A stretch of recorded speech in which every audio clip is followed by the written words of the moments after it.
ഒരു തുള്ളി പോലും എണ്ണ യൂസ് ചെയ്യാതെ അടിപൊളി ക്രിസ്പി ആയിട്ട് പഴംപൊരി നമുക്ക് എയർ ഫ്രയറിൽ എങ്ങനെ ഉണ്ടാക്കിയെടുക്കാൻ നോക്കാം. നമുക്ക് ബാറ്റർ തയ്യാറാക്കി എടുക്കണം.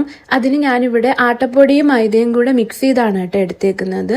നിങ്ങൾക്ക് മൈദയോ ആട്ടപ്പൊടിയോ ഏത് വേണമെങ്കിലും യൂസ് ചെയ്യാം. പിന്നെ ഞാൻ കുറച്ച് അരിപ്പൊടിയും കൂടെ ചേർത്ത് കൊടുക്കുന്നുണ്ട്, നല്ലൊരു ക്രിസ്പി ആവും കേട്ടോ. ആവശ്യത്തിന് ഉപ്പും മഞ്ഞപ്പൊടിയും കറുത്ത എള്ളും ചേർത്ത് കൊടുക്കുന്നുണ്ട് കേട്ടോ. പിന്നെ കുറച്ച് നമുക്ക് വെള്ളം ഒഴിച്ചു കൊടുക്കാം. വെള്ളം എടുക്കുമ്പോൾ നമ്മൾ ശ്രദ്ധിച്ച് വേണം ഒഴിച്ചു കൊടുക്കാനായിട്ട്.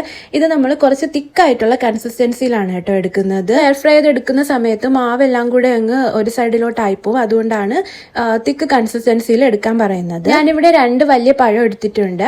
ഇത് 4 പീസസ് ആയിട്ട് നീളത്തിന് ഞാൻ കട്ട് ചെയ്ത് എടുക്കുന്നുണ്ട് കേട്ടോ. ആ ഒരു തിക്നെസ്സിലാണ് എടുക്കുന്നത്. എന്നിട്ട് നമുക്ക് ഈ ബാറ്ററിലോട്ട് പഴം നന്നായിട്ട് കോട്ട് ചെയ്ത് എടുക്കുന്നുണ്ട്. ഫ്രയറിലെ ബാസ്ക്കറ്റിലോട്ട് നമുക്ക് വെച്ച് കൊടുക്കാം.